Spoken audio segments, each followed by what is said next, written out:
देखिए बच्चों, इंटर की क्लास में मैथ सेकंड में हम पढ़ रहे थे प्रश्नावली 10.4, जिसके प्रश्न नंबर 10 तक हल हो गए थे। आज की क्लास में 11वां सवाल हल करते हैं। कहता है मान लीजिए सदिश ए वेक्टर और बी वेक्टर इस प्रकार है कि मॉड ए वेक्टर बराबर 3, मॉड ए वेक्टर बराबर 3 और मॉड बी वेक्टर बराबर √2/3 कह रहा है। तब ए क्रॉस बी एक मात्रक सदिश है, एक मात्रक सदिश है यदि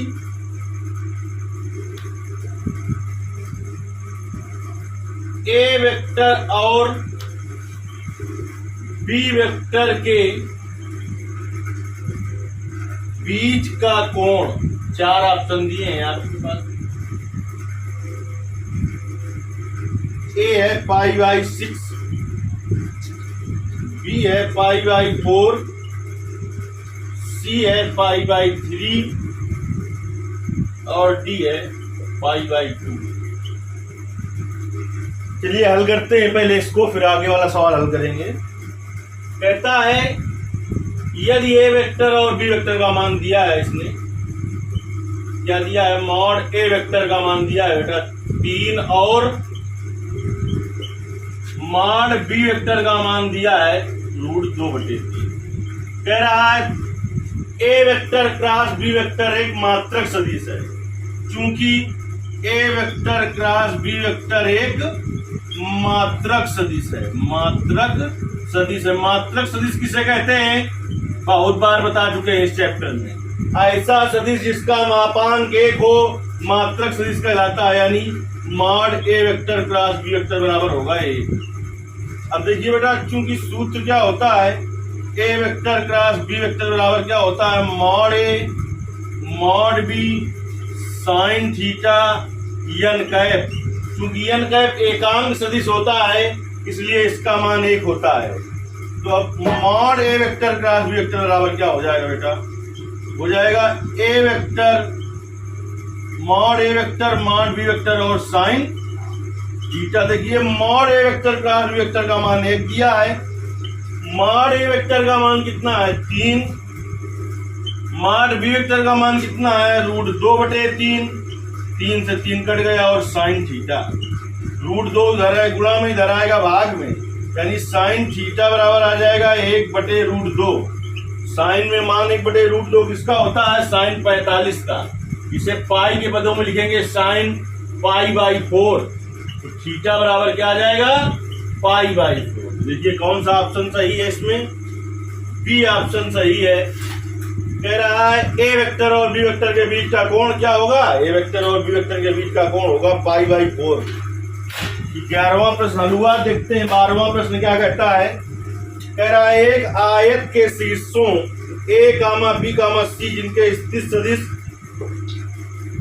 दिए हैं, कह रहा है का क्षेत्रफल ज्ञात कीजिए। देखिए आयत का क्षेत्रफल क्या होता है, लंबाई गुणित चौड़ाई। स्थित सदिश दिए हैं, तो इसके द्वारा हम लंबाई और चौड़ाई ज्ञात कर लें और फिर क्या करें, हम उनका मापांक ज्ञात करें और गुणा कर दें, क्षेत्रफल आयत का निकल आएगा। देखिए कह रहा है एक आयत के शीर्ष दिए गए हैं, इनके स्थित सदिश दिए गए हैं। देखिए यानी ए वेक्टर बराबर क्या दिया है, ए वेक्टर बराबर दिया है -i cap plus 1/2 j cap और plus 4 k cap. B vector बराबर क्या दिया है, बी वेक्टर बराबर दिया है i cap plus 1/2 j cap और plus 4 k cap. C vector बराबर क्या दिया है, सी वेक्टर बराबर i cap -1/2 j cap plus 4 k cap. और डी वेक्टर बराबर क्या दिया है, माइनस का आई कैप माइनस का 1/2 जे कैप प्लस 4k कैप। कह रहा है का क्षेत्रफल होगा, ए ऑप्शन है आपके पास 1/2, बी ऑप्शन है 1, सी ऑप्शन है 2 और डी ऑप्शन है 4। चलिए एक आयत हम बना देते हैं ABCD।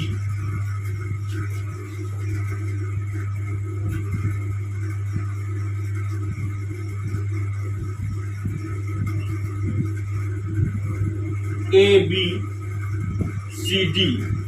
तो ये देखिए एक भुजा हो गई लंबाई, अगर ये तो क्या हुई चौड़ाई, यानी क्या होगा AB वेक्टर और AB वेक्टर निकाल लें और AD वेक्टर निकाल लें और दोनों का मापांक करके गुणा कर दे तो लंबाई गुणा चौड़ाई हो जाएगा। यानी इस आयत ABCD का क्षेत्रफल होगा mod AB vector into mod AD vector. तो मॉड AB वेक्टर और AD वेक्टर निकाल लें। तो देखिए हल करते हैं इसको हम। सबसे पहले लिख देंगे दिए गए स्थित सदिश, ये चारों आप यहाँ पर लिख लेंगे जो हमने लिखा है। फिर इसके बाद आप निकालेंगे पहले AB वेक्टर बराबर होगा B का स्थित सदिश, B का स्थित सदिश माइनस A का स्थित सदिश, B का स्थित सदिश माइनस A का स्थित सदिश। अब देखिए B का स्थित सदिश कितना है, I cap plus 1/2 J cap और plus 4K cap minus A का स्थित सदिश minus I cap plus 1/2 J cap plus का 4K कैप। देखिए I cap plus 1/2 J cap और प्लस का 4K कैप, माइनस से गुणा करेंगे तो प्लस I कैप माइनस का 1/2 J कैप और माइनस का 4K cap. I cap plus I cap क्या हो जाएगा 2I कैप हो जाएगा, J कैप से J कैप चला गया, K कैप से K कैप, चाहे तो लिख सकते हैं 0J cap plus 0K cap, नहीं केवल 2I कैप लिखा रहने देंगे। इसका मापांक क्या होगा मॉड AB वेक्टर बराबर होगा √I के गुणांक का स्क्वायर धन J के गुणांक का स्क्वायर धन K के गुणांक का स्क्वायर। 2 का स्क्वायर हो गया 4, 0 का स्क्वायर 0, 0 का स्क्वायर 0, यानी √4 इसका मान होगा 2, 4 का वर्गमूल 2। अब ये आयत है ABCD, तो आयत का क्षेत्रफल लंबाई गुणित चौड़ाई, तो AB वेक्टर यानी मॉड AB वेक्टर और मॉड AD वेक्टर, तो AD वेक्टर निकालें। AD वेक्टर बराबर क्या होगा, AD वेक्टर बराबर होगा बेटा D का स्थित सदिश, D का स्थित सदिश माइनस A का स्थित सदिश, A का स्थित सदिश। अब देखिए D का स्थित सदिश क्या है, D का स्थित सदिश यहां से देखते हैं। D का स्थित सदिश ये है minus I cap minus 1/2 J cap plus 4K cap minus A का स्थित सदिश क्या है माइनस I कैप प्लस का 1/2 J कैप और प्लस का 4K कैप। अब देखिए माइनस से गुणा कर देंगे तो माइनस I कैप, इसमें करेंगे माइनस से गुणा, माइनस 1/2 J कैप ये इससे ही है। अब माइनस का गुणा करेंगे तो माइनस माइनस प्लस हो जाएगा I कैप और माइनस 1/2 J कैप और माइनस का 4K कैप। देखिए माइनस का I कैप प्लस का I कैप, यानी खत्म। I कैप लिखे है ना, लिखे हैं या लिख दे 0 I कैप लिखे हैं, अगर लिखे तो माइनस का 1/2 J कैप और माइनस का 1/2 J कैप, दोनों को जोड़ेंगे तो हो जाएगा माइनस का J कैप। दो एलसीएम ले लेंगे, -1 -1 -2 हो जाएगा। ये प्लस का ये माइनस का यानी 0K कैप। अब देखिए मॉड AD वेक्टर के मान की जरूरत पड़ेगी, तो √I के गुणांक का स्क्वायर प्लस J का गुणांक -1 का स्क्वायर प्लस 0 का स्क्वायर। तो देखिए 0 का स्क्वायर 0, -1 का स्क्वायर प्लस 1 और 0 का स्क्वायर 0, यानी √8 तो हुआ 8। अब देखिए क्या होगा, आयत ABCD का क्षेत्रफल बराबर होगा mod AB vector into mod AD vector. AB vector का मान निकला है 2, और इसका मान निकला 1, तो 2 और वर्ग मात्रक होगा। आपको यूनिट लिखना बहुत जरूरी है। अब बहुविकल्पी प्रश्न है, उसमें उसने मात्रक नहीं लिखा, कुछ दिक्कत नहीं, सी ऑप्शन होगा, लेकिन आपको लिखना जरूरी है। प्रश्न हल करेंगे तो नहीं नंबर कट जाएगा वहां पर। बहुविकल्पी प्रश्न है तो सीधे विकल्प होगा आपका सी ऑप्शन इसका सही होगा। तो यहाँ पर लिखेंगे विकल्प नंबर सी, यानी कि 2 जो होगा वो सही है इसका।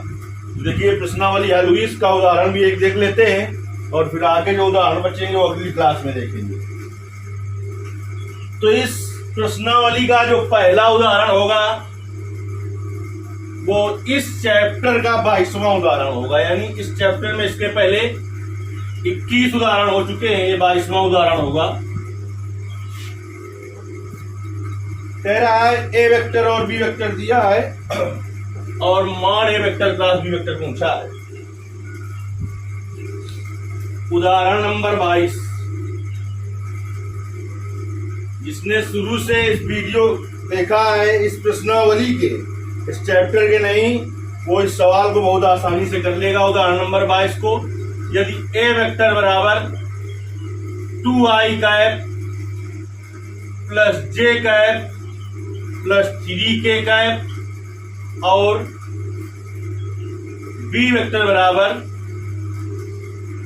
3i cap plus 5j cap minus 2k cap, तो कह रहा है मॉड ए वेक्टर क्रॉस बी वेक्टर ज्ञात कीजिए। तो पहले ए क्रॉस बी ज्ञात कर लें, ए वेक्टर क्रॉस बी वेक्टर ज्ञात कर लेते हैं। पहले देखिए ए वेक्टर क्रॉस बी वेक्टर बराबर क्या होगा, ए वेक्टर क्रॉस बी वेक्टर आई कैप जे कैप के कैप। ए क्रॉस बी ज्ञात करना है तो पहले ए वाले के लिखेंगे 2 1 3 फिर 3 5 माइनस 2। R1 के सापेक्ष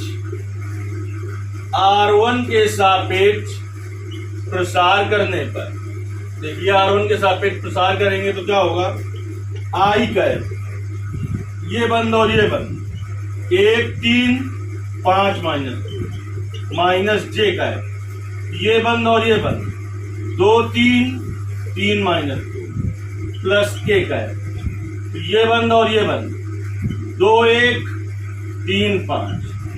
देखिए आई कैप इसका गुणा इसमें करेंगे, 1 गुणते माइनस 2 होगा, माइनस 5 15 होगा, माइनस जे कैप इसका गुणा इसमें करेंगे, 2 गुणते माइनस 2 माइनस 4 होगा, माइनस इसका गुणा इसमें करेंगे माइनस का 9 होगा, प्लस का के कैप इसका गुणा इसमें करेंगे 5 दूनी 10 माइनस 3, यानी कि माइनस 15 और माइनस 2 हो गया, माइनस का 17 आई कैप, माइनस का 9 और माइनस का 4 माइनस का 13 होगा और माइनस माइनस हो गया प्लस का 13 जी कैप, और 10 माइनस 3 7 के कैप होगा। हमें ए क्रॉस बी नहीं, मॉड ए क्रॉस बी के मान की जरूरत है। तो मॉड ए क्रॉस बी यानी इसका मापांक चाहिए हमें, अंडर रूट आई के गुणांक का स्क्वायर, आई गुणांक है माइनस 17 का स्क्वायर, जे के गुणांक का स्क्वायर, जे गुणांक है 13 का स्क्वायर और के का गुणांक का स्क्वायर, के गुणांक है 7 का स्क्वायर। देखिए अंडर रूट माइनस का स्क्वायर प्लस हो गया, 17 का स्क्वायर 289 होता है, प्लस 13 का स्क्वायर 169 होता है, प्लस 7 का स्क्वायर 49। सबको जोड़ देते हैं, 289 169 और 49, 9 3 27 हो गया, हासिल 2 हो गया, 8 से 14 4 18 2 20 हो गया, हासिल 2 2 1 3 2 5, यानी कि अंडर रूट 507 आ गया मान मॉड ए क्रॉस बी का। इसका वर्गमूल तो निकलेगा नहीं, यहीं से छोड़ देंगे। देखिए अब ये उदाहरण नंबर 1 हो गया आपका, बाकी जो उदाहरण बचे हैं आपको फिर अब अगली क्लास में बताए जाएंगे।